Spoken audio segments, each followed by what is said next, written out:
I didn't know that. All right. Good, because Big Bang Theory's on Thursday. Ready, Pat? All right, good. Well, we're on. Welcome to the May 6th, 2015 Sherborn Board of Selectmen meeting. We'll ask our Town Administrator, Dave Williams, to read the agenda, please. Thank you, Mr. Chair. The first thing we'll do is add topics not reasonably anticipated by the chair 48 hours in advance, and I'm not aware of any of those topics.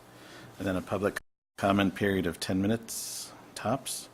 And then reading of proclamations for Peter Caruso Selectmen and Eagle Scout Scott David Ambos and Brendan Kading Webb. And then a look at the credit purchase card procurement policy proposal. And then under routine business, town administrator report, and we'll talk a little bit about town meeting. And then under selectmen business, selectmen reports, meeting calendar review, set the next meeting, consideration of the town administrator's payroll warrant, and then adjourn to executive session to discuss potential litigation as it pertains to the health agent, and possibly return to open session. Okay, any amendments to that? None?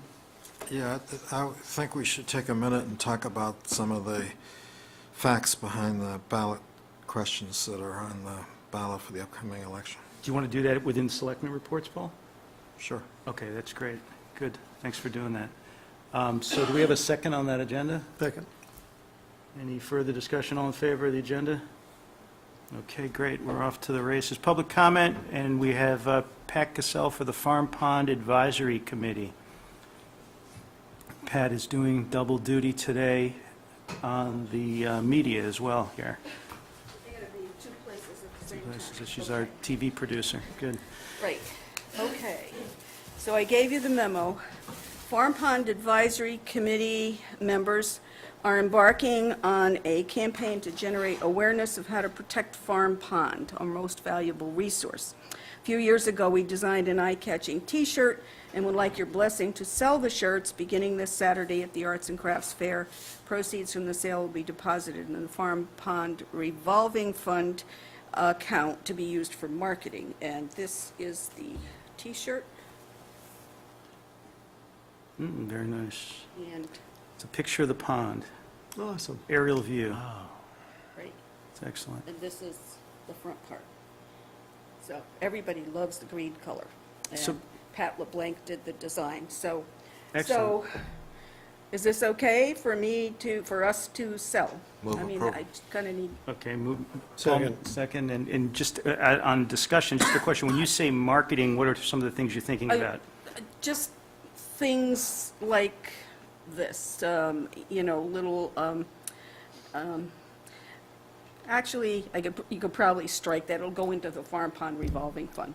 I just didn't know if you had some other outreach planned or anything like that. Well, if we do pamphlets or something to the residents or something like that, this is something that could go along with that. So something to Literature. enhance Farm Pond, that kind of thing. Enhance- Right. Oh, good. Like, last time I paid for the banner, we could get the banner, I still have it, but, little things that I've been paying for that we could take out of the revolving fund. Sure. How much are you selling them for? $15. $15 on Saturday at the Crafts Fair. Maybe you want to hold it up again and the camera person can zoom in. Oh, wait, you're the camera person. I've got it already. It's already set up. All right, so we have a motion and a second, and if there's no further discussion, we can vote. All in favor? Aye. Hey, thank you, Pat. That's a great idea, and thanks to your committee, which does a lot of hard work, as I know Okay. from having served on it years ago. Right, thank you. Okay, we have a reading of proclamations.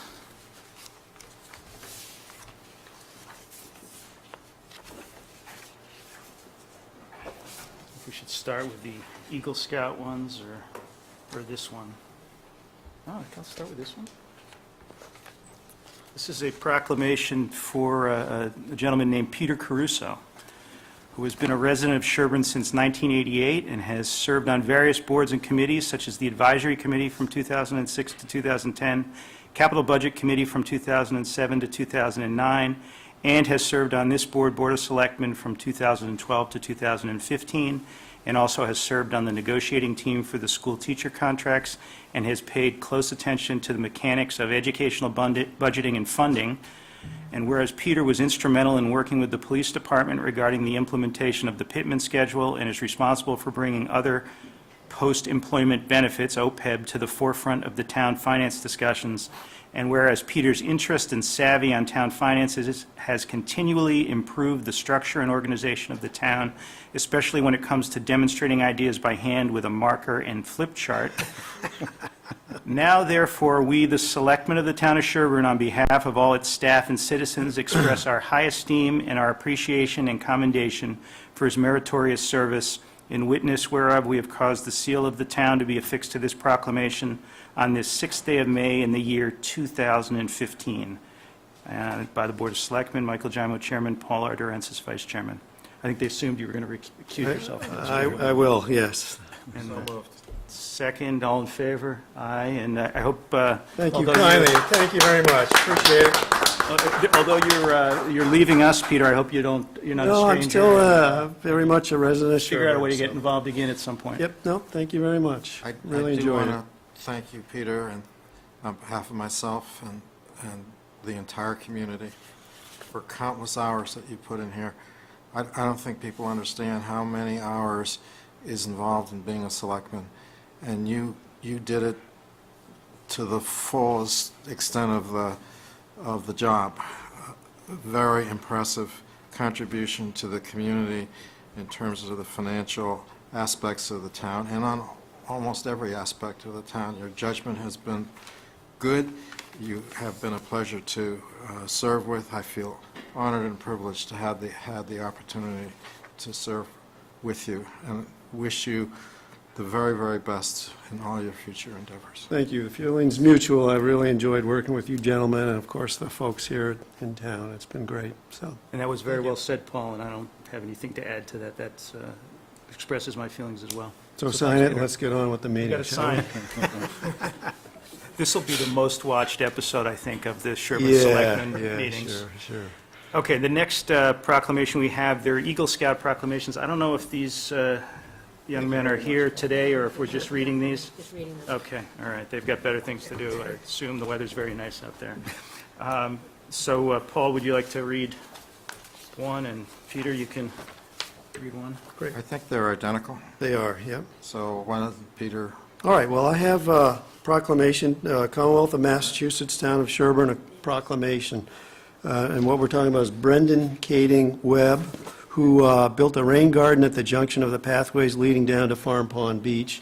And we also have a proclamation for Scott. David Ambos, which Paul has.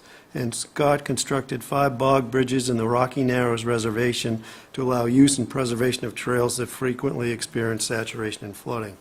So our proclamation says, the Commonwealth of Massachusetts, Town of Sherborn, a proclamation, whereas Brendan Kading Webb and Scott David Ambos have earned the rank of Eagle Scout, and whereas this accomplishment symbolizes their creative examples of service, strong leadership, and organizational skills which have made a difference in our community, and whereas Brendan and Scott have demonstrated their ability to set a goal and exhibited a personal desire and tenacity to follow through successfully, now therefore, we, the selectmen of the town of Sherborn, on behalf of all its citizens, extend their congratulations and best wishes on this occasion of the Eagle Scouts Awards ceremony, in witness whereof we have caused the seal of this town to be affixed to this proclamation on the 6th day of May in the year 2015. It's signed by the Board of Selectmen, Mike Jaimo, Chairman, Paul Dorenzis, Vice Chairman, and Peter Caruso, Clerk.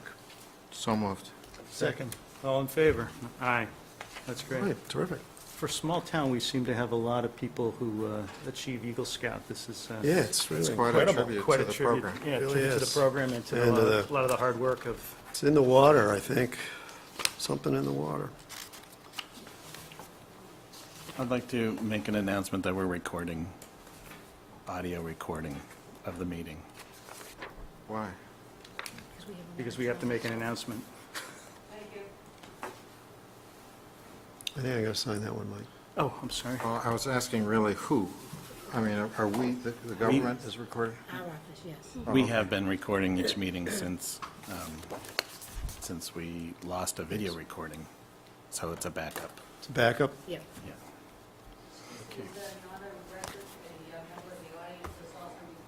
I don't think each person has to declare. I think they just have to declare that it's being recorded. Yeah, I mean, I think the policy is you advise the chair that you're recording the meeting if you're in the audience. Yeah, I think that's it. So Sarah, if you're recording, we can acknowledge that and, okay, very good. I'm not planning to go to this, so. Yes, I'm going to get the seals put on, and I'll be good. like Excellent, good. Now we're up to the 6:45 item. In honor of Peter, we are moving this along quickly. Nicely. We took back the proclamation. We had a Take back wrestler everything you from, but said, yeah. that was only for show, Peter, that's right. It's suitable for framing too, Peter. want you Yeah, to I know saw that. Okay, so David, are you going to explain to us what this is, next item is about, please? Yeah, sure. This is about a procurement policy for credit cards and accounts. The Newtown accountant and I had been discussing for a couple of months about how credit accounts and lines of credit and credit cards are handled in various towns. And in talking to DOR, what it does is when a credit account is used, you're actually making the purchase and you're kind of violating the statute by going around the statute that requires purchases to be on a warrant approval. So you have to have some sort of policy in place to be able to use these credit accounts. So this policy places the responsibility of the credit card purchases and the credit card accounts with the chief procurement officer, which is the town administrator. Because it's mainly it's a purchasing function. That's what we see. In the past, it's been with the treasurer's office, with the previous treasurer, and then it came to me when I became interim treasurer, and it's at that point that I started wondering where should these credit accounts actually be. So this policy, after we reviewed it based on statute and DOR, and having town council review it, basically says what the reasons or what the a credit account could be used for. So I'd like to read the policy and then the prohibitions for the card. Do you think I should go ahead I and think you should read it, and then I think we'll probably have some questions too. Okay. The Board of Selectmen directs the Town Administrator, Chief Procurement Officer, to act on behalf of the town to be the sole signatory and holder of credit and purchase card accounts, and requires that any purchase with such cards must be confirmed in writing by the town accountant as to the availability of funds, and a record of such transaction be provided to the town accountant immediately following. In instances where the card is being used to pay for a product or service, a confirmation of delivery or completion shall also be forwarded to the town accountant. All expenses incurred by credit or purchase card shall be paid in full on the next available warrant after receipt of invoice or statement. All accounts opened or purchases made that are not in compliance with this policy shall not appear on a town warrant for payment until corrected to comply with this policy. An annual reporting of all credit and purchase card transactions will be presented to the auditors to be reviewed as part of the annual audit. Additional internal operating procedures or controls may be implemented under the authority provided to the town administrator and bylaw related to the duties of Chief Procurement Officer. The use of a town credit or purchase card is prohibited for the following purposes: purchases where the availability of funds have not been confirmed by the town accountant, purchases that can be made using a purchase order or payment through the normal warrant process and the use of a credit or purchase card is not advantageous, purchases of gifts, alcoholic beverages, or tobacco products, purchases related to day-to-day general expenses of official travel, cash advances, personal advances or loans, and then I had it signed on this 6th day of May 2015 by the Board of Selectmen.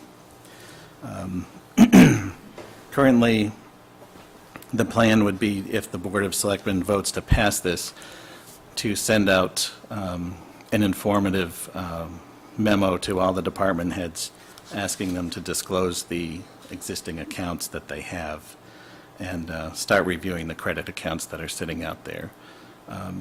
Right now, we really have nothing that puts the authority anywhere.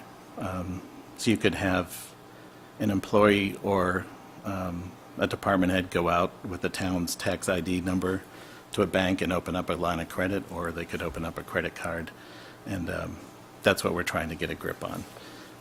Store credit cards and MasterCard, Visa cards, and any other lines of credits that may be open at various vendors. Okay. I mean, I'm not sure this policy alone is going to be effective in preventing people from doing that, but they'd be in violation of the policy if they did it. It's probably a good idea. Right. So, David, explain, if you could, sort of the checks and balances. I guess you had explained that previously the treasurer had a credit card. Under this policy, the town administrator will have the credit card. And what's the role relative to the treasurer, relative to the town accountant and the town administrator with respect to credit card purchases? Well, previously, there's what was known as the town credit card was held by the treasurer.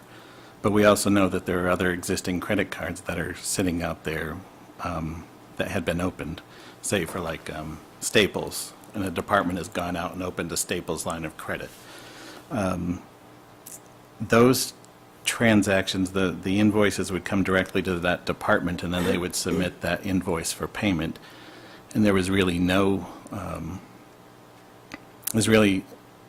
control on those purchases, because the first time that accounting would find out about a purchase is after the purchase has already been made and the bill comes in for payment. The town, what we were referring to as the town credit card that was held by the treasurer, you would go to the treasurer and request to use the card for a certain purpose, and then after you used it, then you would turn in whatever proof of payment or whatever that you had done, that you had made the purchase, and the treasurer would hold that, and the bill would come in, and then the payment for that bill would go through the invoice process, and the treasurer would attach the receipts to the invoice that comes in from the credit company. The process that we were looking at with this policy is that the first thing that would happen if any line of credit or purchase, if any purchase was going to be made on a credit card or any credit account or line of credit, the funds would first have to be officially approved by the town accountant, that the availability of the funds are there. And then the chief procurement officer can make that purchase and then provide proof back to the town accountant that the purchase has been made for X amount of dollars. And that's almost like reserving the funds. So the town accountant knows that it's sitting out there, it's been expended, and it's going to appear on a warrant as soon as possible to be paid. There are, I guess, a couple of ways that the town accountant could handle it. They could put through the payment for that item right then and appear on the next warrant, or they could wait for the credit statement to come in and then pay it. Does this say one way or the other? No, what this just says is that it'll be paid on, paid in full. I think it says on the next available warrant. So currently with purchases that don't involve a credit card, it's pretty much the same process, right? You would order something through the procurement officer or request approval to do that, and then you would either bid it out, or if it was a sole source, you would be Right. invoiced for what you were getting, and you'd process it. So this is a way to do the same thing, but with a credit card involved when need be. Right. But, there were times we used it during the storms for some vehicle parts to be shipped where the vendors wanted, a credit card secured because they don't accept a purchase order. Preferably, we would write up a purchase order and give it to the vendor, but not all vendors accept purchase orders. So, we would give a credit card account for that. Or Council on Aging, when they're doing their Western state trip, for an entity to hold a restaurant for, 50 or 60 people, they usually want it held with something, not a purchase order that's a promise to pay. They want it on the credit card. So it's been used every year for Council on Aging for that. And is that requested through you, or through the accountant, or through the treasurer? How's that requested? Since I've been treasurer, they've been coming to me because I've been holding the card. And that's how Pete worked it, too? Yes, but once it, you could have a situation that a department head goes to the treasurer to request use of the card, and it's approved by the treasurer to purchase, but it exceeds some sort of amount or triggers some sort of procurement issue that never comes to the procurement officer. We never see it. And the transaction could take place without the verification of the availability of funds. So that's why this policy places it with the responsibility with the chief procurement officer, and the chief procurement officer has to get proof that there are funds before they make the actual purchase with the credit card. So Irene, you had, Sorry, I just wanted to Something to add, expand yeah. a little bit. According to Mass General Law, the treasurer can only disperse funds after approval by the town accountant and the Board of Selectmen or designate, and in this case, David's designated. By having a credit card, the treasurer's dispersing funds without approval. So what this policy does is reaffirms the need to go through a warrant process. This is similar to a warrant process. It's getting pre-approval from the town accountant and the chief procurement officer and the town administrator prior to a purchase is made. And it also helps the town accountant ensure that there's 3 reasons why a town accountant can disallow a payment. And it's a pre-approval so that you don't run into a situation where the town is now responsible using the town's tax ID to pay for something that's excessive of the budget, illegal, or fraudulent. So right now, by department heads having the ability to have a credit card, they can walk into Staples, make a purchase. It could be for food. And perhaps their department's not supposed to have a food allocation. And then they don't have a food budget. So when it comes to paying that statement, our hands are basically tied from a town perspective. So what this policy does is it actually creates the internal control that's in accordance with Mass General Law. okay. So I'm just trying to get my arms around it a little more. First of all, the question is, do we have a problem that way, right? And I don't know that we do. Having looked at warrants in great detail, many of them, so I don't know if we have a problem that we're trying to solve. I know we're trying to prevent problems. I get that, but I don't know that we have a problem with people going to Staples and getting office supplies and exceeding their budget. I've never seen that in the town of Sherborn in the time I've been looking at this stuff, right? But so where I'm confused, and I think my questions will focus on, are credit card versus these other things like purchasing cards, ability to purchase on credit at Staples, all right? Those are 2 separate issues. I think the ability to purchase on credit at a Staples, as an example, is less of an issue or less of a concern, Right. right? So then we're really back to credit card, and so I have two or 3 questions, I guess I would call. One, do the procurement laws already grant you, David, as the chief procurement officer, the responsibility and authority over a credit card? No, and the reason is the designee of chief procurement officer is basically to oversee procurement laws. So if there's something that doesn't trigger a purchase under like 30B of like $10,000 or more, I get involved in those purchases because of town administrator, really, not because I have a right as chief procurement officer. So we're really establishing who's in charge of the credit card for the town of Sherborn. And past practice has been, it's the treasurer for whatever reason.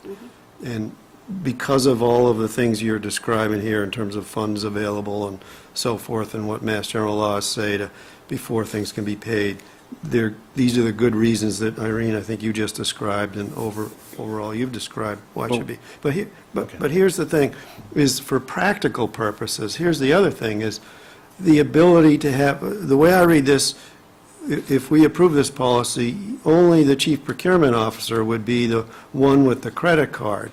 And to me, that presents just a logistical challenge for the town to do the day-to-day business. I'll give you an example. Diane has been called upon to make reservations for selectmen or make reservations for department heads for going to events or whatnot, training seminars and so forth. And one good, but she didn't have credit card availability to do that, so she put it through the warrant and a check would be issued and, away it goes. And in one circumstance, our brand-new fire chief shows up at a seminar in Western Mass, and lo and behold, they never got the check, so they didn't have his registration. So he had to turn around and come home. And part of that was we didn't recognize that it took, even after we approved the warrant, it was 2 or 3 weeks before the darn check got out the door. So, I mean, there is an example of the business of the town being impeded by not having other people ability to use the credit card on behalf or under the authority of whoever is the one who has the card. So I'm reading it as that you're the sole person, No, and you may or may not be available, you say. No, it's the town administrator, chief procurement officer, to act on behalf of the town to be the sole signatory and holder of credit and purchase card accounts. And that requires that any purchase with such cards must be confirmed in writing by the town accountant as to the availability of funds, and a record of such transaction be provided to the town accountant immediately following. So can Diane, can an assistant town administrator, or Irene, or the treasurer the also town be, clerk, or the town clerk, whomever it is, also have another card of the town of Sherborn's, American Express account, or MasterCard, or Discover, or Visa, or whatever the heck it is? They could, the chief procurement officer under this policy could open that account and give them the card. But it has at the end of the policy that there are other controls that need to be implemented by the town administrator and Yes. bylaw. Yeah. Because if I give You that give card. it, we have to have other controls to there. be- I understand. Yeah, it has to be almost the same thing, that if you're going to use this card, say whether it's ordering ballots or whatever, it's the same process. You Same gotta get process to chief- ensure the funds are available You got to and get all chief that. procurement officer a heads up Yeah. at the same time that you're verifying the funds.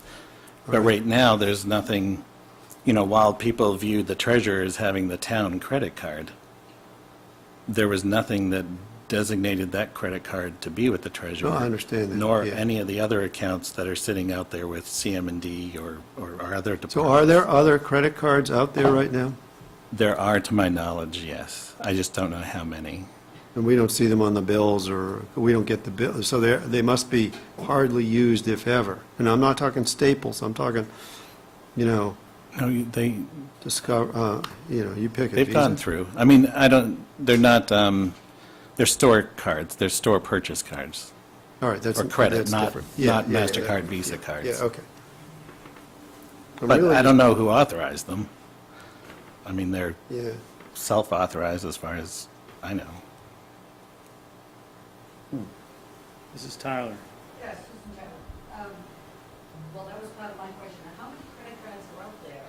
And if we don't know how many are out there, and you're in the process of starting this new school, shouldn't you just cancel what's out there? And then start fresh? I mean, if you don't even know how many are out there, and you don't know what they all are. If you don't know where they are, you can't cancel them, though. The first thing I would be doing is, if the policy was passed, was I would have the authority to send something out, making them disclose what those accounts are, and try to clean it up from there. Presumably, we're getting bills from any credit card company that's in use. And so, even the exercise of going back through some period of time on the warrants, you might be able to figure out to some extent, at least which the active ones are, right? Well, If I may, the other issue with some of the stores as far as Staples, they now all have a service where you prepay and pick up in store. So somebody is controlling what is being paid, and then you go over and pick it up.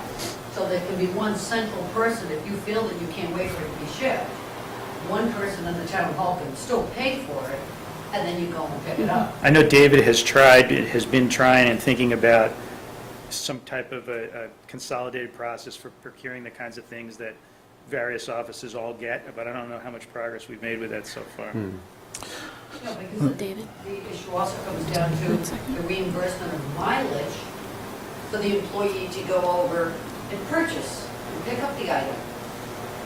Okay, let me just ask a hypothetical question. So it's January 19th, and I, at the last minute, as a selectman, say, Diane, you know, I think I'll go to the MMA conference. Can you call that in for me, do me a favor, because I'm a lazy son of a gun? And Diane wants to use the credit card, and she somehow has been granted authority somewhere in the past to use the credit card. What does she have to do to use it to book me at the MMA conference? Or the next guy? In this case, she just verifies with the chief procurement officer, number one, okay to use the card. Number two, check with me as far as the availability of funds. Then it's authorized. It could be a quick email back and forth.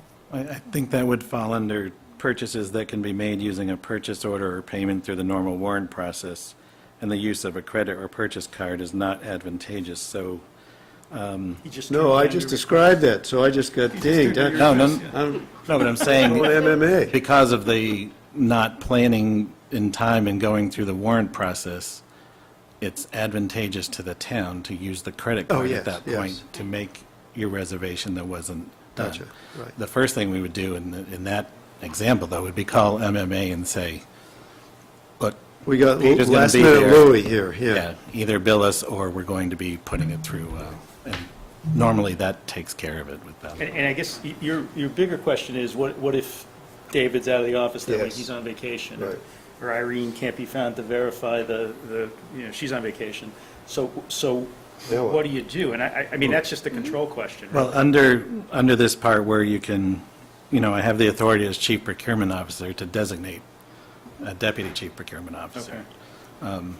And that's It's the same as our an county. authority that the chief procurement officer has. So if there's a need for that, then Yeah, We I can- think it all belongs with the chief procurement officer. It doesn't preclude granting others the ability to use the credit card in other departments. If I may, I Peter, you just, may have I'm to sorry. turn in your credit card, I think. It's pretty hot right about now. Yes, Irene. To address the question about the number of credit cards that are currently available or lines of credit, we don't have a policy that we can enforce. So we can look back through prior accounts payable warrants and then also look forward. When we see them, they'll come through as a credit card statement from various outlets or indicate that it was purchased on credit. So this is your best policy that you think should be implemented as finance director. Do we appoint her, or do we have to appoint her, or you're officially it? I can't have the remember what it authority is. to appoint her, but once the general bylaw is approved by the Attorney General's office, Then it's up and to usually this like 60 table. to 90 days, then you would want to make an appointment under that Gotcha. new bylaw in Okay. place. So, but you're in favor of this, he's in favor of this, town council's weighed in on it. I think it's remarkable that we have gotten to this point in history with no policy, and apparently the implication here is that anybody who's proclaimed themselves an employee of the town of Sherborn can put the ID number on a credit card application and open an account if they can get away with it, and then they can go out and buy, hopefully, just town things, but without any kind of check on that. And I guess it's not, it's probably well-intentioned when that happens, but it's not a very good financial control. So I move approval. We do have a couple of folks out here, I guess, with questions. Yes, sir. Skip. You guys are focused on the credit card, Yeah. but you're also saying lines of credit. Now, the town, CM&D, buys parts from the local parts store. That's a line of credit. They buy pipe from Putnam Pipe. They need a piece of pipe, they order it, it comes in a truck. There's a bill. That's a line of credit. They buy sand, treat the roads in wintertime, salt. They all line of credit. Every time they do this, when they're out of sand, they're out of salt, they've got to go talk to David. They got to get approval from the accountant. They got to make sure that there's money in the account. Well, only if they're using a credit card.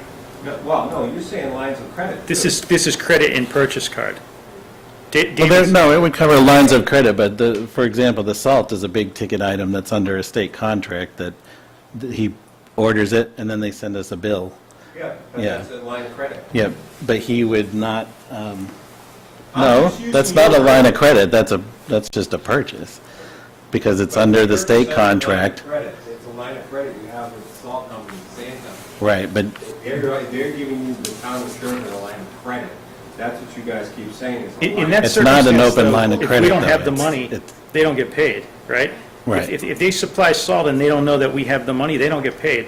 there are some vendors that specifically send you documents that you have to open up a line of credit, like, I don't know if the copier's leases are that way, or, but when you mentioned salt, that's the one I was thinking of. He orders it, they send it, and then they send us a bill, and we pay. And in theory, it's a line of credit, but it's not an official thing where we've applied for any line of credit. It's just purchasing off a state contract, Okay. just in that instance. Yeah, Is there yeah. any oversight on a line of credit? I mean, given that example, and he said pipes. So somebody's got a line of credit down at Granger, or wherever, Carby's or whatever, they got a line of credit. Is there any oversight in, yeah, I need so many feet of this, I need so many, is there any oversight on what the purchases are, other than there's a line of credit, so go ahead and order what you want? I would think that's a Yeah. department head issue, isn't it? That's- I mean, the department heads, yeah, Specifically with CMD, all those purchases go through me. Now, as far as Granger is a state authorized contractor, so we utilize them, state contractors, as frequently as possible. However, in the case like Home Depot, they are a state contractor, however, we have a Home Depot credit card that you have to use in order to make the purchase there. So that's going to fall under your thing. and we had to use we had to use a credit card at, for power equipment place up in Wayland. Purchase a part that we had to order online, we couldn't pick up locally, Right, right, forwarded on a line of credit. right. Your state mentions about the pipe. Originally, way back when we did our first purchase there, we would open up a line of credit given, and that would all be authorized through the town accountant's office. Any new vendor that I utilize that does go through the town accountant's office, for them to sign off on the line of credit and set them up as a basis. The intent, though, to me, would be to try to eliminate the lines of credit and have, be Well, using you are purchase dipping, orders. but you are dipping into the sort of the purchasing process of the town of Sherborn, which you're going to continue to refine, and that last line of the paragraph provides for that, in essence, that you'll continue to tweak the internal controls to best suit the town in a circumstance like that, whether it's an official line of credit or we're just opened as a customer account at a Granger or whatever. You know, So I moved approval. I second. Second, any further discussion? Okay, all in favor? Aye. Okay, Do we sign something, I'm David? going to bring it up to you right now. okay. So we have a policy now. There you go, nicely done. Yeah, and when we Need to can, work we can for it. always reevaluate the policy after 6 months and see how it's Yeah, working, and different folks. you can't, but the rest of us Oh, I can. can sit back there if I want. Oh, you will, I'm sure you will. You'll be at home, won't you, No, with I won't be popcorn? here.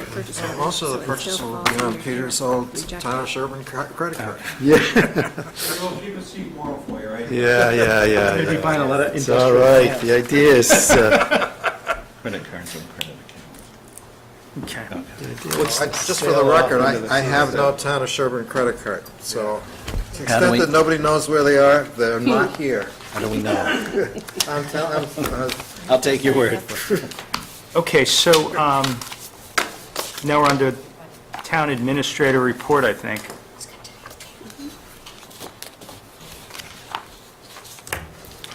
just a final word on the policy. I say every time you adopt a policy is just guidance, it's not enforceable. If you want something that's truly enforceable, you want to adopt a rule or a regulation. And the stuff in here says, we direct that blah, blah, blah. So to the extent that it was meant to be mandatory, it should be more than just a policy. But it's a good idea to start off with a policy anyway. Yeah, we can always revisit this in 6 months or sometime and make sure it's working as intended and work out any kinks with it. Well, there are, it's been a year since the bylaw was passed, allowing me to come up with human resource policies and procurement policies, and we've, only done just a very little, just a few of those. But there are a lot of internal controls that we need to do for procurement, personnel, and now finance with her bylaw that, I don't mean to point and say her, but with the town accountant's bylaw that is coming in. It's all good. I Right, very much right. appreciate these little gaps that we have in our internal controls. I'm surprised our auditors haven't said something about this. They have? Yeah, that's been So, thank you, is what I'm trying to say. Thank you to both of you. Yeah, and it's great that we have Irene taking a fresh perspective at things. David's been taking a fresh perspective since he's been here. But the other remarkable thing, and I think Mike talked about it briefly, was just that in spite of whatever controls we don't have in place, we're not out of control. And you see that because people, stick to their budgets pretty darn well, and in fact, do their best to contribute back turnbacks every year, and we seem to do maybe too Right. much of that, but that's okay. So it's just a good thing. It's not like people are running wild in the streets here in the town of Sherborn. They're responsible. Okay, good. Hey, David, so I think you had the floor with town administrator report. For the town administrator report, we've been working on a couple of, trying to wrap up a couple of RFPs, and, but the main thing that I wanted to talk about was town meeting, and I had asked for the CM&D director to be here. Right after town meeting, I had asked him to try to look into what happened and how come we didn't get the vehicles and that kind of thing. So we've been talking, and I've had Ed pull the bid estimates from our state provider, and I just thought it would be good to have a conversation now while it's fresh in everyone's memory about it. So I just wanted to pass this out. This is, these are the estimates that Ed had in hand when we were coming up with the 180. So 180,000 was the estimate back in November or December. And as it's gotten closer, that number has gone down. At one point, the number 160,000 was presented at a selectmen's meeting, but we just retained the estimate of 180,000 because we still didn't have the firm MHQ bid in, which should be in the next couple of weeks. But in looking, I didn't find, an exorbitant price difference in comparing the vehicles, but I think the CM&D director has looked at those prices a little more, difference between the year of the vehicles or the extra equipment that the town has put on the equipment. So I would like to have him come up and just talk about the pricing and what he's looked at since town meeting. Can I just, go ahead, Paul, you're probably going to ask the same question I'm going to ask. Yeah, before, well, not probably, I don't know, but before we get to the issue of the price, the first fundamental question to me was, is this a dump truck or is this a pickup truck? And what I see here is it's a cab and chassis with dump body. But in the motion made by advisory, it said pickup. And that, I think, was the original source of the confusion. Because if you're buying a pickup truck, none of these prices apply. If you're buying a dump truck, these prices apply. So just as a lawyer listening to this, if the advisory motion had passed, we couldn't have bought any of these because the motion didn't describe this. It described pickup truck. And so when someone said, well, you can buy pickup trucks for less money than 180, even I, who just am a simple lawyer, I'm not a buyer and seller of automobiles, can figure out that has to be the case. You can get pickup trucks, 2 pickup trucks, for less than 90,000 each. So if advisory's motion had passed, my concern would have been, we still couldn't have done this. Therefore, there's a fundamental issue in communication with advisory, with CM&D, with the Board of Selectmen, with capital, with the town administrator, everybody else, as to what exactly were we buying and what's the right word for it. Well, back in November and December, when the NOIs were originally drafted, there was, I saw one document that had 1 pickup, 1 dump truck in one document. I don't know if it was ever referred to by CM&D as a pickup truck, but others. At one point, we had dump truck now. At another point, we had pickup truck now. There, could you just sit at the table, please, and having problem? But there it is, 2 one-ton pickup trucks. Yeah. Right, oh, that's definitely what it says. It was, at one point, characterized as a dump truck. At one point, it was characterized on paper as a pickup truck, and somewhere along the line, it got printed out as a pickup truck. But I don't, I'm guessing that the spec lays it out, and so whether it's called, whatever you call it, it is what it is. It's this list of specifications, and so whether you call it a dump truck or a pickup truck, the authorization is for But not a what town is meeting. specified. The vote, Right. if the town voted to buy dump trucks, then you have to buy dump trucks, not pickup trucks. Well, And Ed specified at the meeting, you said it was, had a pick, well, he did, he said it was a pickup with a dump back on it. Did he No. not? But that wasn't the motion. I thought he did. That's what I said. Oh, that was I'm what you speaking said. like All a right. lawyer, but there was an actual motion made that Yes. town council wrote. Right. And so, from a legal point of view, if town meeting voted to buy 2 pickup trucks, it doesn't matter what all these specs are, because these specs aren't for a pickup truck. They really aren't. They really are for something more than a pickup truck. Right.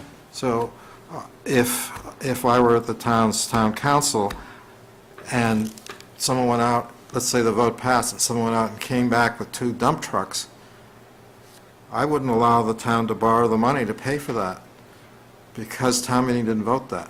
Actually, it would hinge all on bond council's determination on whether it was in the scope of the approval.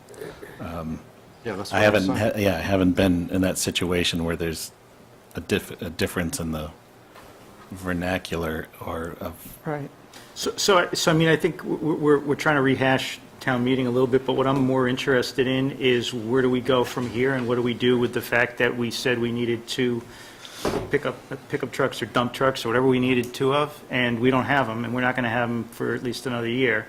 So, barring a special town meeting or something that I would never call for just this purchase, I don't think, but.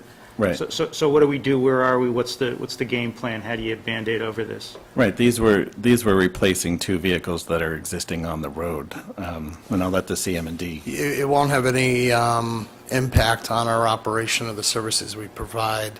It's in our replacement plan. We have the overall fleet, and we schedule our replacements just to spread the capital costs out over a period of 10 years. But also, too, firstly, I want to apologize to the board, and I definitely dropped the ball there in answering Skip's question there at town meeting, caught me completely off guard, and I should have elaborated a lot more exactly that it was a dump truck, and I should have elaborated more that it was false, that there's a huge price difference in what Skip was purchasing and what I was doing.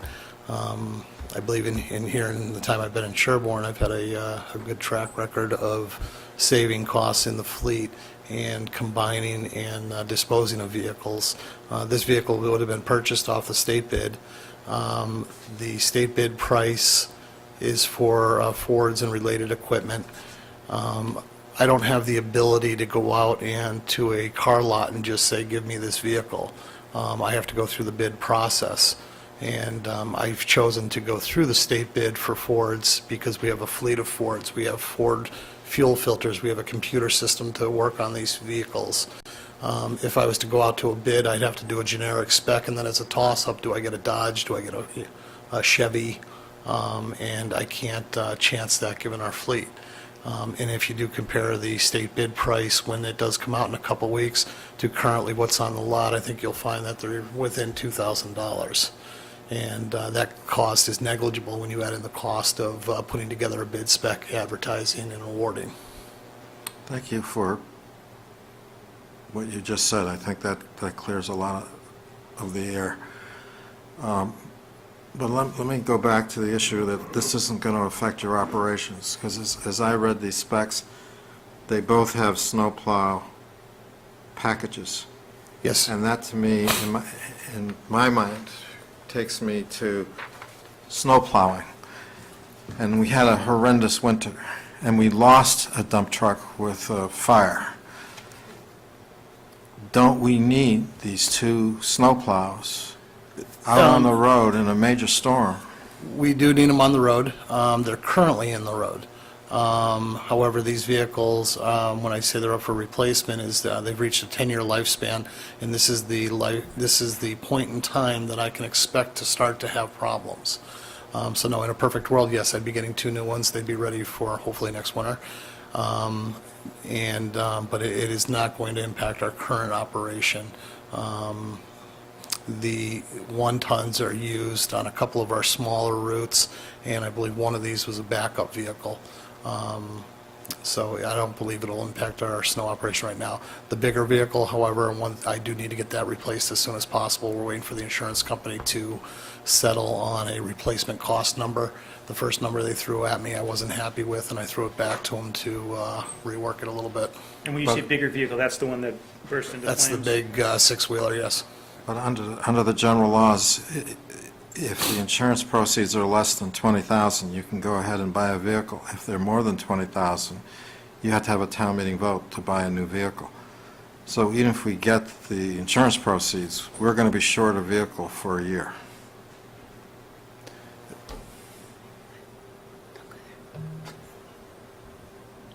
Oh, no. What? No, we're not. The truck that burned up is gone. The new truck that we bought last year, that we still have not received, for $180,000. Yeah, Skip's making the point is the vehicle that I would have been getting rid of for the new truck coming in, I will hold on to. We have I'm a going to have to. truck that was designated to be turned in on that new truck. You keep it. You don't trade it in. You run it for another year or two, or whatever it takes to order another truck. And you're not short a vehicle. Thank you. Turn the last page of your thing that's handed to you and look at that. What is that, Skip? That is a Ford price list, window sticker price list off of a Ford 550 cabin chassis with a diesel engine, with a 6-speed transmission, 19,000 gross vehicle weight, which is what we buy. That comes equipped with a dump body, 4 to 5 yard dump body, with a Fisher MC, meaning municipality contractor plow, which is a heavy duty plow that Fisher makes. And the price on that was $60,700.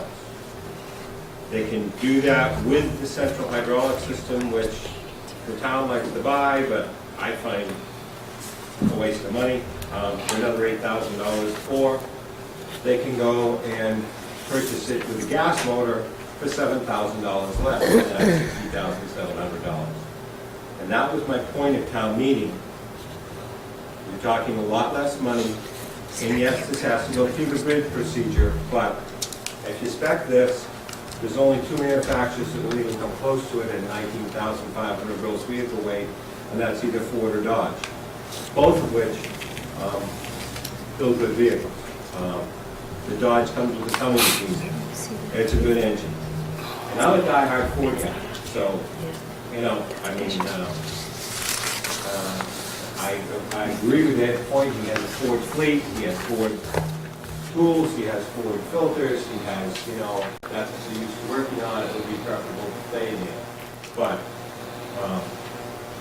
I think that, I believe, and Paul, you can correct me because you're a town council, I believe the state bid list is actually the maximum you can pay for a vehicle allowed by state law. It is not the minimum. Okay? Everyone thinks it's the minimum. It's not. It's the maximum. It's not a deal. It's an easy way to solve a problem. And it was to be, when you have a truck that burns up, you need another truck. You can now go to the state bid list and buy a truck. That was the purpose of the state bid list. To spec out 2 trucks and put out an RFP and put this out and have it bidded and, get a truck built. I believe it took 4 or 5 months to build my truck and get the body put on it and get the plow put on it. It's not an unreasonable time considering we're waiting for over a year for the big truck right now that has already been approved at town meeting and has been ordered. Well, I think we all Not want, this year, last year. Okay, so there's I think we all want to save the 60,000 if we can. But let's ask, if I could, CMD Director, what's the difference between the truck that he has on the last page and the truck that you wanted to order? well, one's the The 2015 difference one. being that I will not have an exact price from MHQ to compare to this and for another week and a half, 2 weeks. That is for a And once I do, I will gladly report it back to you, to the board. But yes, Skip has pointed out, yes, it is the same truck, 60,700. We do add the central hydraulics.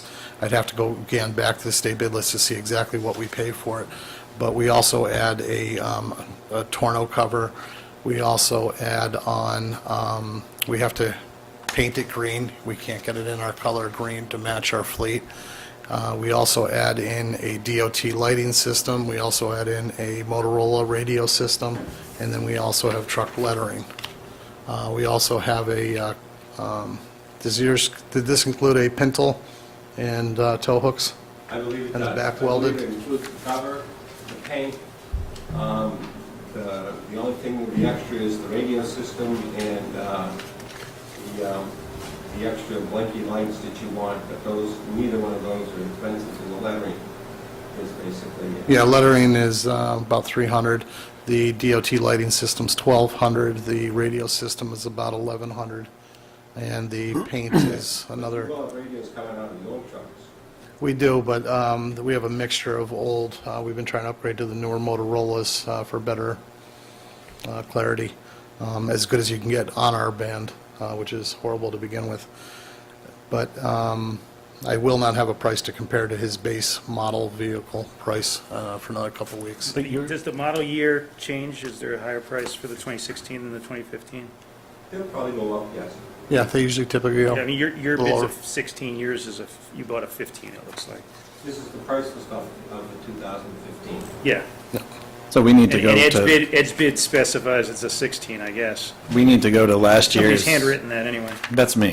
We need to go to last year's MHQ bid for the There's also- 2015 vehicle. There's at least 2 or 3 other municipal truck installation outfits that are within Massachusetts that we really ought to, I mean, if we want to stick to the, I think there's a disparity here in the price, and I think a little bit of competitive pricing would be in order. I think this was through MAPC, wasn't it? This is through, the bid is with MHQ. Yeah, out but the of, originator of the bid, The originator of the bid is the Plymouth County. oh, Plymouth County. And then your vehicles were spec'd out between you and the mechanic? Yep. But as a simple guy here, and wait for it, soon-to-be former selectman, doesn't that sound nice? But as a taxpayer and a voter at town meeting, how do you get the cheaper truck? That's the fundamental question, I think, that's being raised here, is how do we get, I don't give a crap if you're buying it through Middlesex County or Plymouth County. I want the cheaper truck, so how do we do that? I agree. Number one. And number two, how do we make sure that we can quickly educate, I think a lesson to be learned from our town meeting was, there's a balance between trying to blow through the thing, but also be ready to educate when necessary. And certainly every time we met, talked about these trucks, I know I always said, well, I hope you have your, PowerPoint, and because it's a good one, and it does show the usage of all of the equipment, and gee whiz, these two trucks are workhorses of the town, and I'd hate to see us caught, it sounds like we're going to be okay, but boy, it'd be nasty if we were caught short here. So- Prior to town meeting, we were discouraged from lengthy presentations or presentations, and it looked like it wasn't going to be any sort of issue based on the advisory hearing, and we hadn't had any sort of questions coming in. And Look how that's what- quickly it turns, because, you're talking people, money out of people's pockets, and they got nothing else to go on.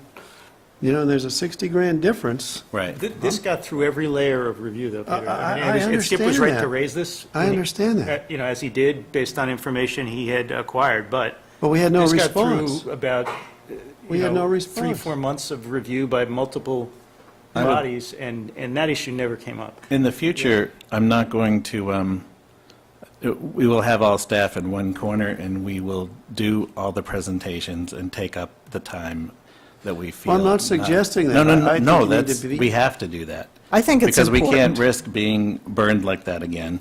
And we also need to make sure that any committee who's touched anything that we've reviewed reports out on it.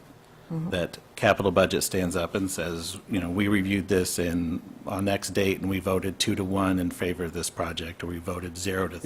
Yeah. And in most communities, you would have a report given by every citizen group that had looked at something. In Ed's case, next year, it'll go to traffic safety, it'll go to public safety, it'll go to capital, and I want all three of those people who have touched that in the process to stand up and say what they had, that they had reviewed this and move forward with it. I'd just like to say that it's important for advisory also to, I sort of feel that, we were kind of taken to the cleaners on this, because we voted in good faith based on the information that we had for this purchase, that it was needed, and we voted unanimously for it. And then when it came to the town meeting and it wasn't defended, we felt somewhat hung out to dry there, because our, reputations are on the line for having supported this. And, I would like to invite you to come to our next meeting at advisory and explain to those people as well what happened. But my concern going forward is not just for CM&D, but for every capital purchase that comes before advisory. In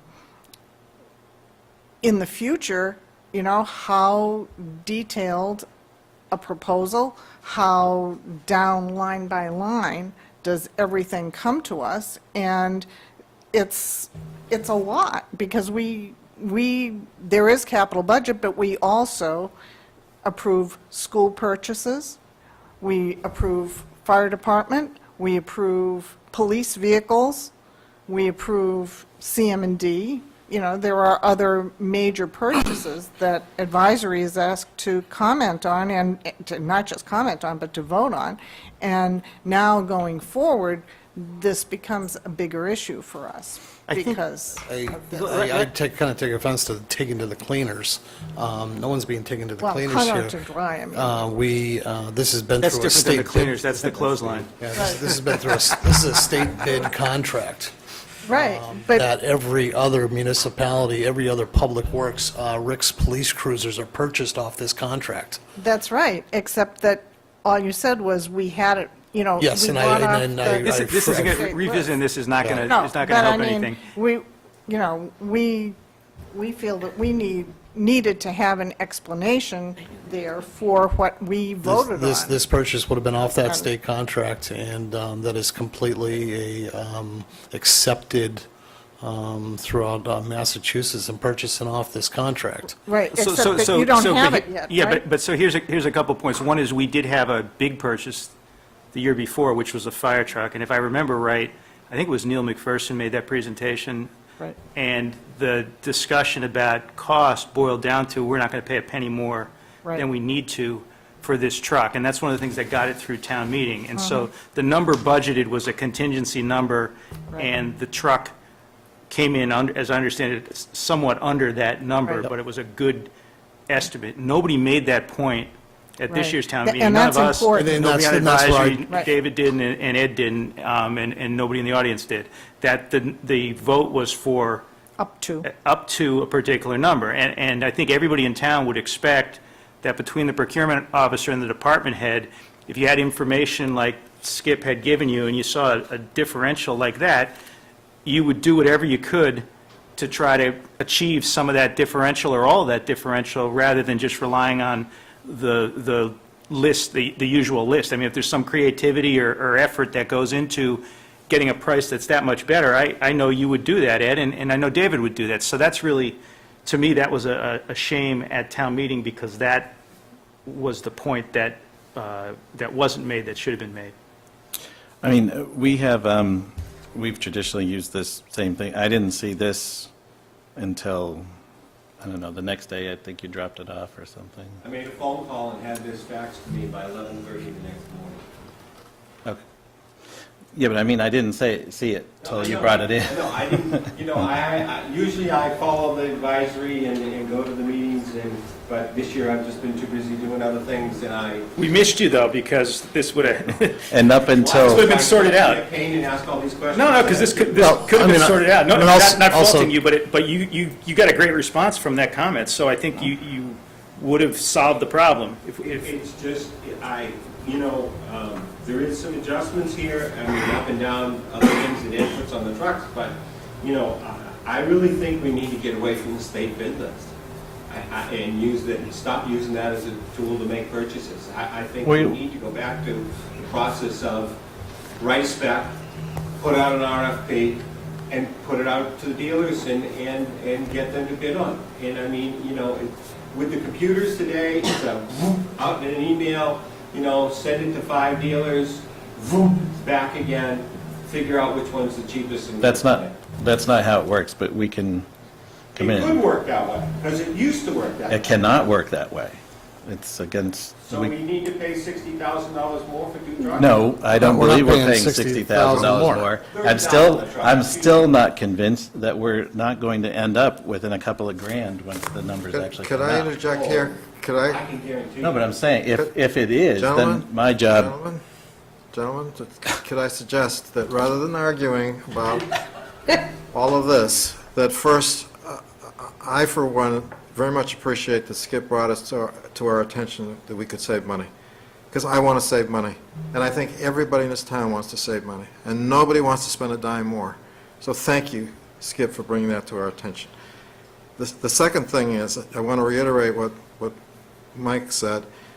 The vote at town meeting is an authorization to spend.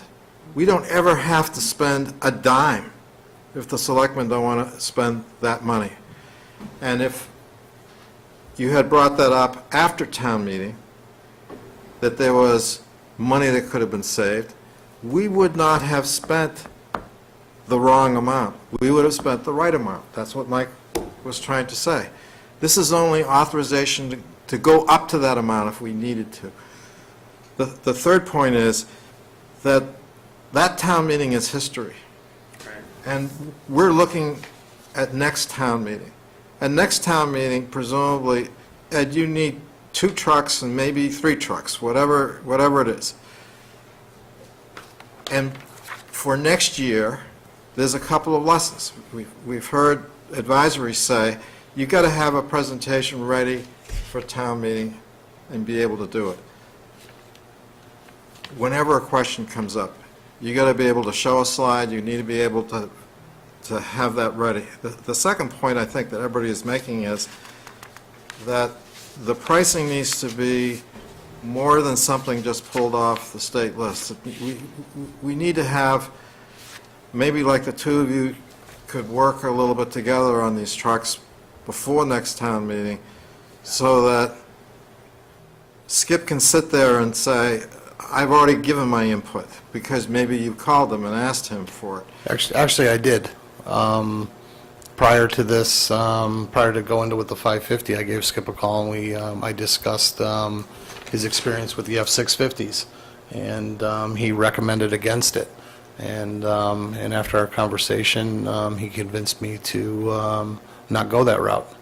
But my mechanic did want to go with the 650s, and after speaking with Skip, I didn't go that route. I did have the PowerPoint presentation, as Peter pointed out. I knew he'd be asking for it, so I had it ready bright and early. However, like David pointed out, we were discouraged against it. Next year, I had suggested to David we have one computer there preloaded with all of the departments' presentations there at the fingertips, and I think that's going to be huge to open up communication. Rather than me on my way home and a text popping up, Ed, get ready for your presentation. That's what I said, Shannon. I didn't get it till 11 o'clock on my way home. What we do in other towns is that we have one PowerPoint presentation. And like the Canton Town meeting's coming up on Monday night, I have the first 13 slides that I'm doing as a town council presentation. And the next presentation is slide 14 through 34, and so on and so on. It's the same computer, it's the same person that controls the Is there a computer. big shadow of a podium in the middle of the screen in Canton, or do they actually see the whole screen? There's no shadow of podium. So, I mean, there's a lot of things that need to be tweaked.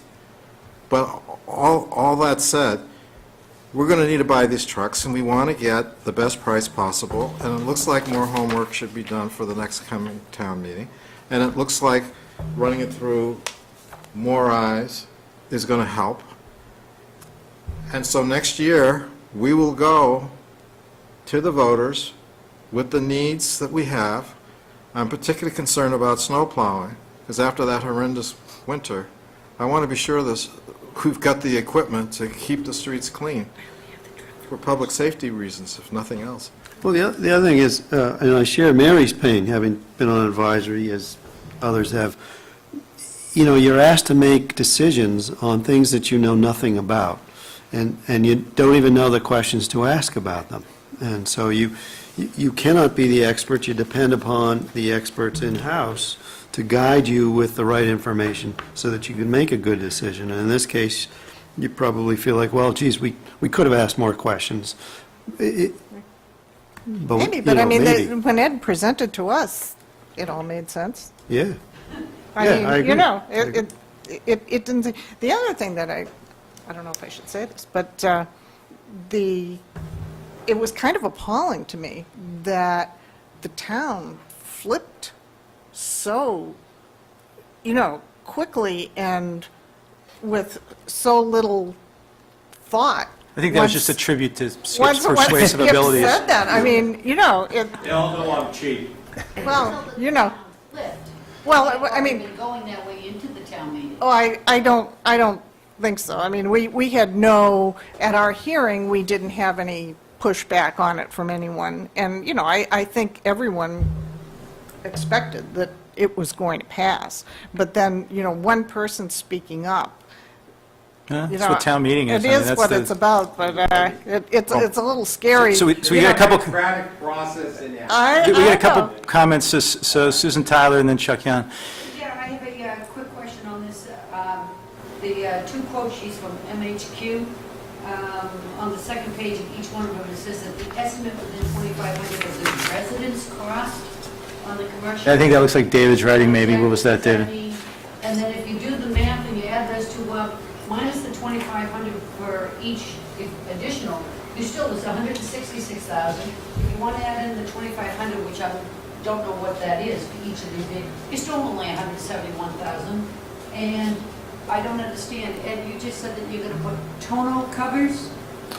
My question at town meeting was, the first line item said we were buying, and I know the difference. The first line item said we were buying 2 pickup trucks. The second line item that was not bolded said 2 dump trucks. Now, I know you can put a dump body on a pickup truck frame, Absolutely. But you're going to put, you just said tonight, you're going to put tonneau covers on a dump bed? Their body cut. That's not on this MHQ. It's not on either one of these. Is that priced out? So is that additional? Or maybe I'm missing it here, but it's... No, you are missing it.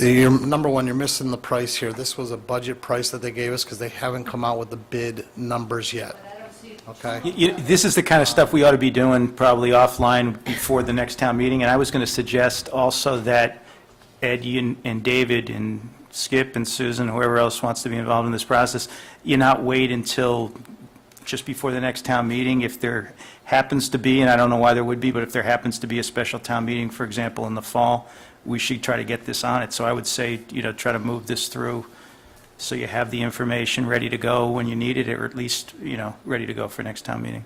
I would just add that I heard the explanation that we're all set for next winter, but as one who gets a phone call every time someone's road's not plowed, and a lot of people talk to me about how long it's taken and so on and so on, if a dump truck breaks down, if a snowplow has a problem, it doesn't sound like we have a lot of backup. And while it's great to say, you got the horses now, you always have to factor in the unexpected and the loss. We didn't expect to have a dump truck catch on fire like that. So if you factor in a fire here, a collision there, a breakdown here, then maybe we're not quite as on top of things as we'd like to be, and typically machinery breaks down at the worst possible time, when you're putting the maximum stress on it, which would be in the middle of a snowstorm. So for selfish reasons, with my phone lighting up like a Christmas tree every time that happens, I would just as soon have had that thing pass and then sort this thing out later, whether it was 171 or 166 or 120 or whatever it was. It's water over the bridge, though, or under the Right, bridge. but now or we're going to be past the shorthanded. bridge.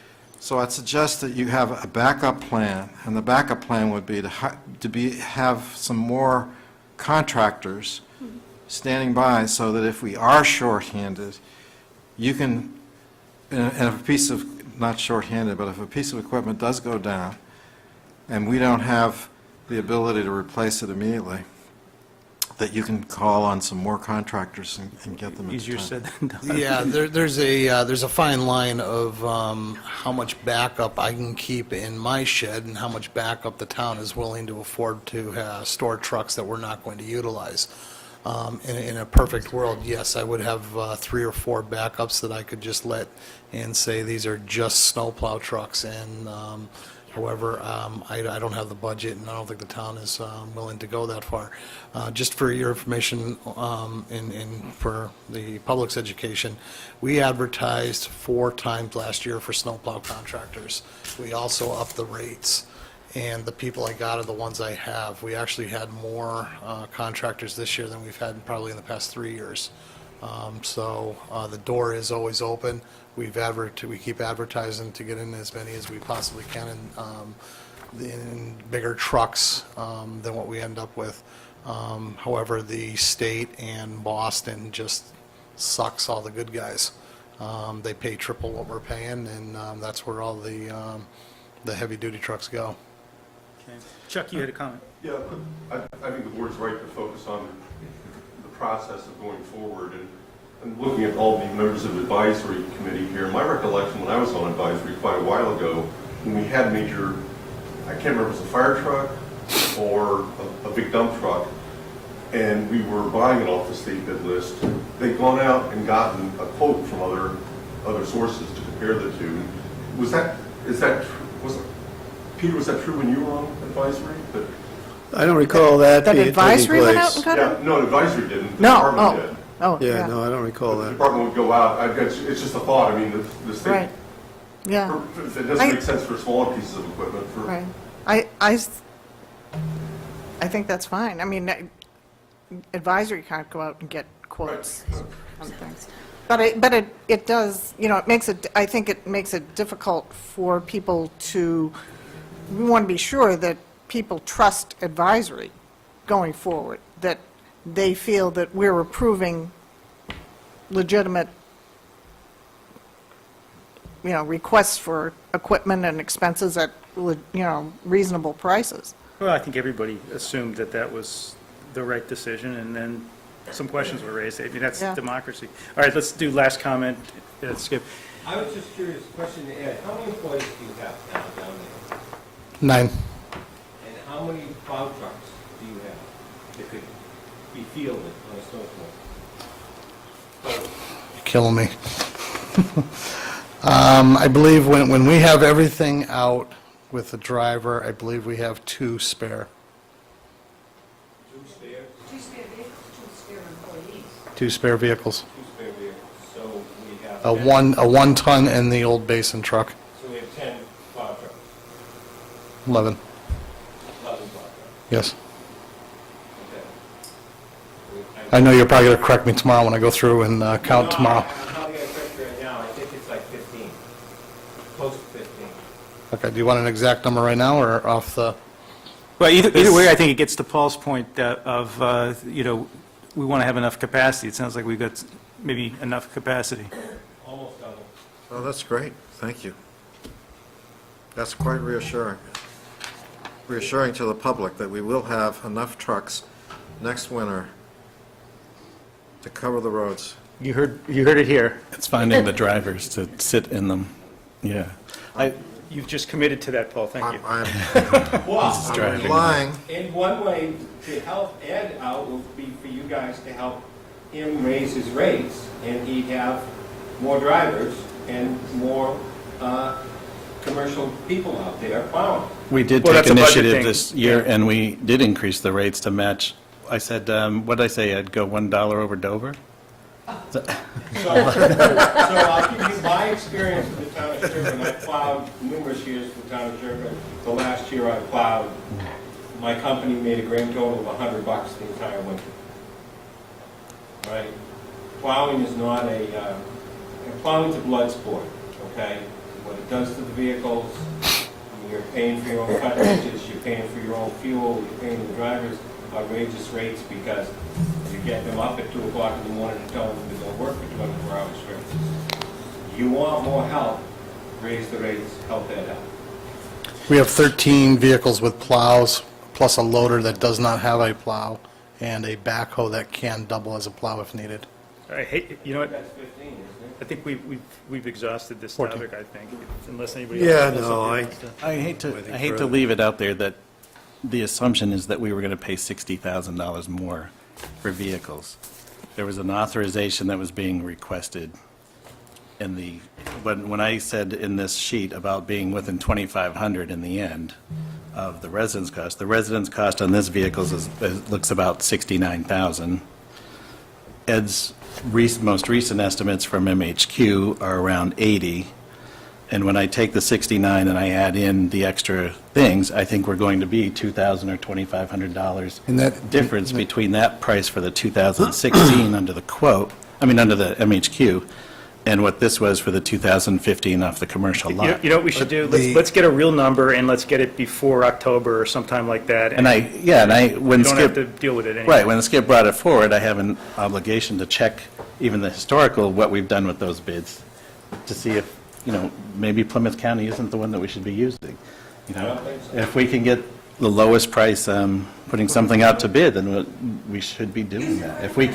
If I can show quantitatively that we've had some bad choices, but I'm not there yet, that All right, we've had we- bad we- choices. gotta move on. designated as to be the David, lead. I'll help you get there. All right, and thank you for doing that. So Paul, I think you had some, and thanks, Mary, and thanks, Ed. Paul, I think you, under selectmen business, had some things you wanted to say? Yes, there's 3 ballot questions on the ballot, and the first one, coincidentally, reads as follows: shall the town of Sherborn be allowed to exempt from the provisions of Proposition 2 1/2, so-called, the amounts required to pay for the bond issue in order to purchase 2 one-ton pickup trucks? Now, first let me remind everybody, we have an election coming up, and Election Day is next Tuesday, May 12th. And on that election warrant are the offices, like selectmen and other offices. But there are these 3 ballot questions. And one of the ballot questions is to purchase 2 pickup trucks.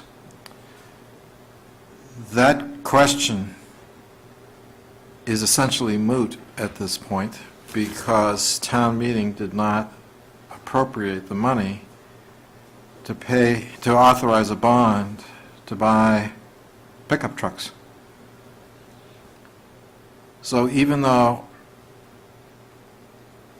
it's on the ballot had to be printed before town meeting.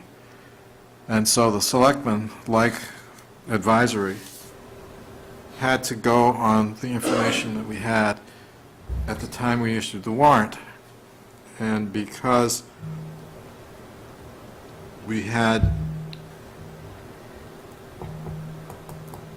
an affirmative, favorable action recommendation from advisory to buy 2 pickup trucks, we voted to put that question on the ballot.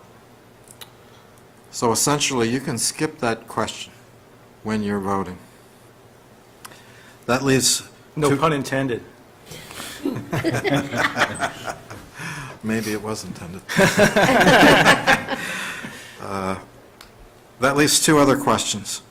And I want to remind people what those 2 questions were, and maybe ask our town administrator just to fill in a little bit about what those items are. The second ballot question is, shall the town of Sherborn be allowed to exempt from the provisions of Proposition 2 1/2, so-called, the amounts required to pay for the bond issued in order to make improvements to Pine Hill School? Now, can you refresh the voters' recollection as to how much was the bond voted at town meeting? 163.6 in my mind, but No, it's actually closer to 199. this is why we have a finance person now. So it's about $199,000 that's going to be borrowed. Correct. And can you tell us roughly, just tell the voters, what is the money going to be used for the improvements to Pine Hill School? It's infrastructure improvements throughout the school. So some includes HVAC repairs, window repairs, ceiling tile repairs. It's throughout the Pine Hill school system. Thank you. And the third question is, shall the town of Sherborn be allowed to exempt from the provisions of Proposition 2 1/2, so-called, the amounts required to pay for the bond issued in order to fund the construction, renovation, and expansion of the Sherborn Public Library building? And so again, I'm going to ask you, what is the amount of the bond? The amount of the bond is $7.5 million. And can you, very briefly, explain how that's going to work so that the net cost comes out to be the $1 million that they talked about in the presentation? The library trustees are anticipating $2.8 million in gift funds that have been provided to the library. The difference between the $1 million that would be debt exclusion and the 7.5 is made up of the 2.8 of gifts, and the balance is through the Municipal Library Building Association, I believe, where there would be a grant reimbursement over the course of 3 to 5 years. During the construction, we are authorized to borrow, because it is construction of a building, up to 3 years. So we would borrow in increments that would coincide with those grant payments. But in order to sign a contract to build this library for $7.4 million, the bond that was issued by, the bond that was authorized by town meeting was $7.4 million. Correct. So when the voters are voting for this bond, they are voting for a $7.4 million bond. But as you've heard, there is a matching grant from the Commonwealth of Massachusetts for $3.8 million and donations committed for $2.8 million. So the net cost to the town will be the $1 million. Correct. Each of those questions require a majority vote to pass. And that's basically Good. all I had on this, unless Thanks, anybody Paul. wants to add. Yeah, anything. the only thing I wanted to add on the second question was these capital improvements to Pine Hill School. Frank Hess did a very detailed presentation, both at advisory and the Board of Selectmen. They have a capital plan, and these are pursuant to a plan.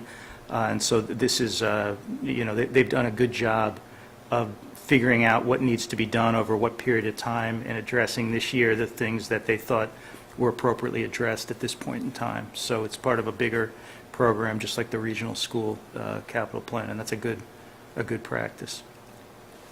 Skip, you got something to add? We're dealing with the state. What is the guarantee that we get the $3.8 million? So the answer to that well, the 2.8 is the private fundraising. Yes, that's stuck yeah. away somewhere in the bank account. Yeah, the other money, they have a letter, and I don't know if they presented it at town meeting or not, but they do have a letter from both our state rep and our senator telling them that they're getting the grant. Hasn't been formally approved, but they've been advised that they are getting that grant. So that's all I can tell you on that. And you guys are told every year that you get Chapter 90 money, but sometimes they hold on to it. I'm just asking. Irene, you This- got, The governor proposed enough funding for the library grant program that would take care of Sherborn, and the House Ways and Means budget, as voted by the House of Representatives, includes enough money to pay for the Sherborn Library. It's now before the Senate, and the feedback that I've gotten is that that's going to be maintained. So the appropriation is nearly done for the funding. Nearly. and Irene, you got, I'm glad There- you qualified. There is language in the motion that it makes it contingent upon the receipt of those grant funds. so the money can't be spent unless the grant materializes. Okay. Correct. That was the answer I was looking for. And that was added at town meeting, wasn't it? Correct. Yeah. That all came together late.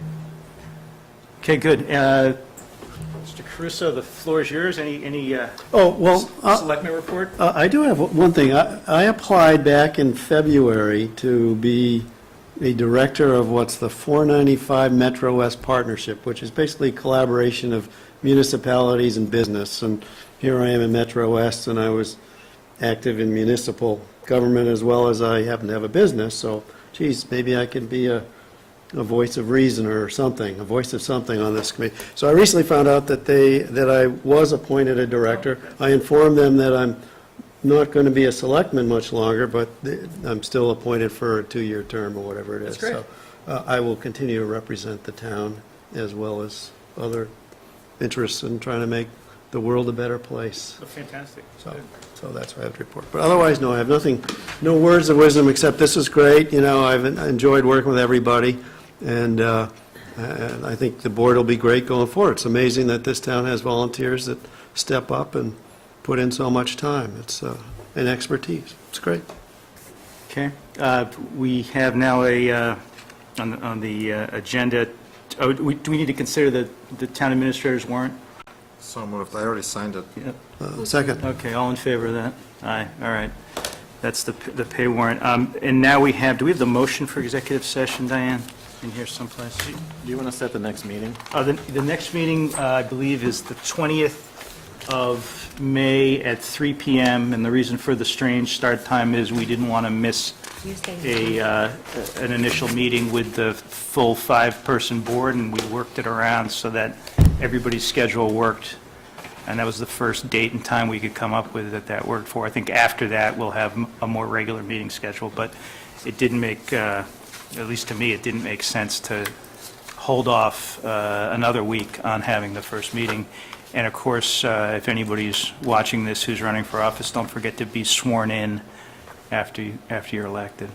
Okay. 20th is the Wednesday. 20th is a Wednesday, and it's 3 PM. Okay. I move that the Board of Selectmen enter into executive session under General Laws, Chapter 30A, Section 21A3, and Suffolk Construction versus DCAM 449, Mass. 444, for discussion regarding possible litigation as it pertains to the health agent. That, as the chair, I declare that discussing this in a public session may have a detrimental effect on the outcome. I am not sure if the board's going to return to open session, so I will not say that we're not going to return in case we need to return. And I need a second and a roll call vote. Second. Okay, motion seconded by Mr. Caruso. Now a roll call vote, Mr. Durensis?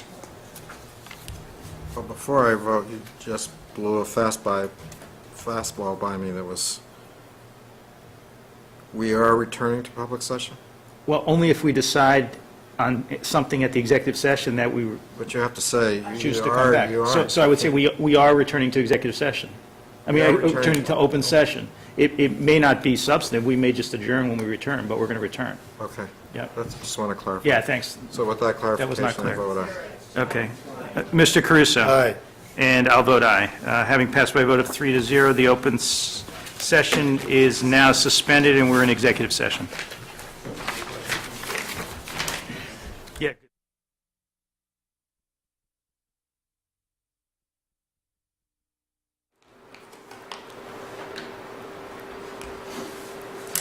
She's waving at us. We're ready to go? Good. Okay, we're back in open session, having concluded our executive session. I'd like to make a motion. Sure. Mr. Durensis, like to make a motion? Yes, the town is in receipt of a report from an investigator, and I'd like to move that the report be released. Second. Okay, seconded by Mr. Caruso. All in favor of Before releasing you vote, let me just get the, the title of the report? yeah, David, if you have that title, you can give it to Paul.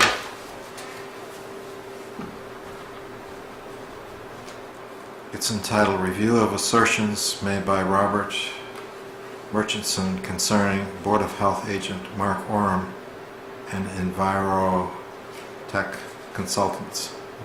So we- Dated April 24, 2015. So we have a motion and a second on that. Any further discussion? All in favor of that, releasing that? Okay, aye.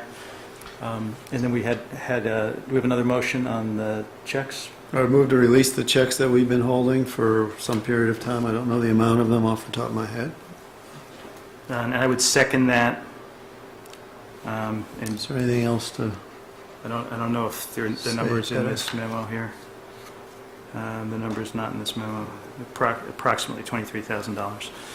So it's been moved and seconded. Do we have any further discussion of that? On discussion, I have not had a chance to consider all the paperwork, including some information from the investigator. So I had asked for this vote to be deferred to the next Board of Selectmen's meeting, so I have a chance to read the materials. Okay. So it's been moved and seconded. Is there any further discussion? Okay, all in favor of releasing aye? Aye. Okay, opposed? Okay, so it's 2-1. And do we have a motion to adjourn? So moved. Second. Okay, all in favor of adjourning, aye? Aye. Aye. Okay, we're adjourned, and the next meeting, which will be of a 5-person Board of Selectmen, is May 20th, Wednesday at 3 p.m.